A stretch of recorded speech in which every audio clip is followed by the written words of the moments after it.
Nasdem ada 3 orang kadernya yang duduk di kabinet Jokowi sekarang. Ada Menkominfo, ada Menteri Pertanian, ada juga Menteri Kehutanan. Apakah pemanggilan itu atau pertemuan antara Pak Surya Paloh dengan Pak Jokowi ini ngebahas orang-orang Nasdem yang bakal dicopot? Masih buram, masih tanda tanya semua. Spekulasinya biasanya Pak Jokowi itu mengumumkan reshuffle itu pada hari Rabu PON. Nah, besok mungkin saja ada pengumuman reshuffle. Mungkin. Ya, dalam survei terbaru yang dilakukan oleh lembaga survei yang cukup kredibel, yaitu Saiful Mujani Research and Consulting atau SMRC, Anies nggak ampuh buat mendongkrak suara Nasdem. Mendongkrak. Jadi istilahnya Anies itu nggak bisa menaikkan suara Nasdem. Nah, saya senang mendengar Pak Surya Paloh, Ketua Umum Nasdem, bilang bahwa partainya tidak ingin terjebak politik identitas di 2024 nanti.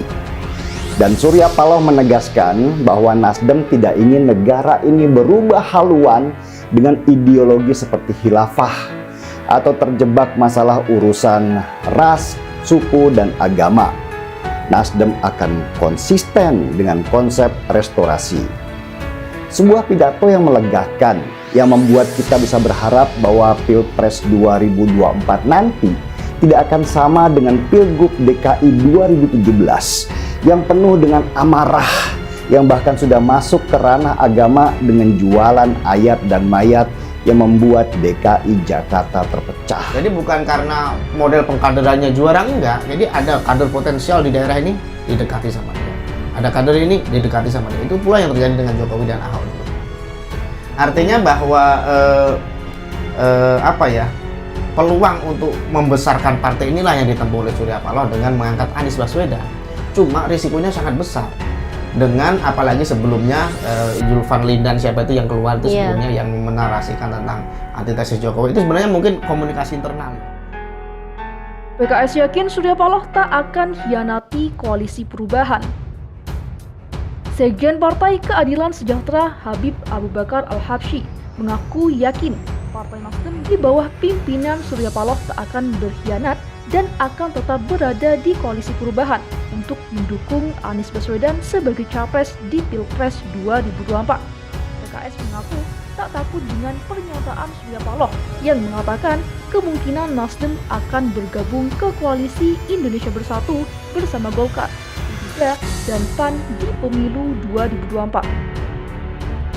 Pernyataan itu disampaikan Paloh saat berkunjung menemui Ketua Umum Partai Golkar, Erlangga Hartarto, beberapa hari lalu.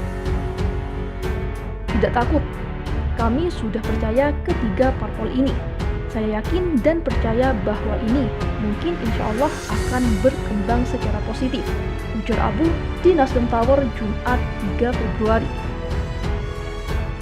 Abu juga merespon isu yang tak ingin koalisi perubahan terjadi, salah satunya dengan cara mengajak PKS ke pemerintahan Joko Widodo.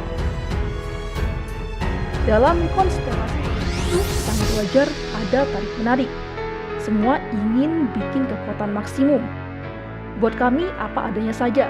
Pokoknya kita tetap punya garis sikap yang sudah diputuskan di internal kita, kata dia. Presiden PKS dan Surya Paloh sedang sakit. Di tempat yang sama, Ketua Majelis Syuro Muhammad Sohibul Iman mengatakan kedatangan ke Nasdem Tower untuk menjenguk Surya Paloh yang dikabarkan kurang sehat. Bang Surya ini kesehatannya sedang kurang fit. Karena itu, saya datang ke sini tentu adalah menjenguk beliau dan berharap kesembuhan sehat kembali. Dengan Bang Surya ini terakhir bertemu waktu sebelum deklarasi untuk ex-gubernur DKI Jakarta, Anies Baswedan, kata dia. Sohibul juga mengatakan Presiden PKS absen dalam rombongan ke Nasdem Tower karena menderita sakit di bagian kakinya. Saiku sakit karena melakukan sholat saat umroh. Tadi beliau kakinya sakit. Saya lupa menyampaikan bahwa semula rombongan PKS dari DPP PKS ini akan dipimpin oleh Pak Ahmad Syaiqo, ujar Sohibul. Sohibul lebih lanjut mengaku pihaknya dan Surya Paloh berharap agar pemilu 2024 berlangsung adil dan jujur. Tadi dalam pembicaraan, kami sebagai satu koalisi berharap nanti demokrasi yang akan kita jalani pada 2024 berjalan dengan fair, jujur, adil, dan langsung. Betul-betul kedaulatan rakyat itu bisa ditunaikan, ujar Sohibul. Sementara itu, Ketua DPP Partai Nasdem Willy Aditya mengatakan kedatangan PKS ke Nasdem Tower untuk memberi kabar setelah memberi dukungan kepada Anies. PKS juga ingin memberi update terbaru terkait dukungan tersebut kepada Ketum Nasdem Surya Paloh secara langsung. Silaturahmi saja. Pak Sohibul Iman juga bertemu Pak Surya Paloh update pasca PKS menyampaikan dukungan kepada Mas Anies. Jadi lebih kepada proses silaturahmi saja. Ujar Willy. Ia mengatakan rombongan PKS yang datang hanya melakukan silaturahmi dengan Partai Nasdem sambil melakukan komunikasi politik. Menurut dia, pertemuan tersebut juga menunjukkan tali persaudaraan dari nuansa elit yang baik sambil membangun budaya komunikasi kepada publik.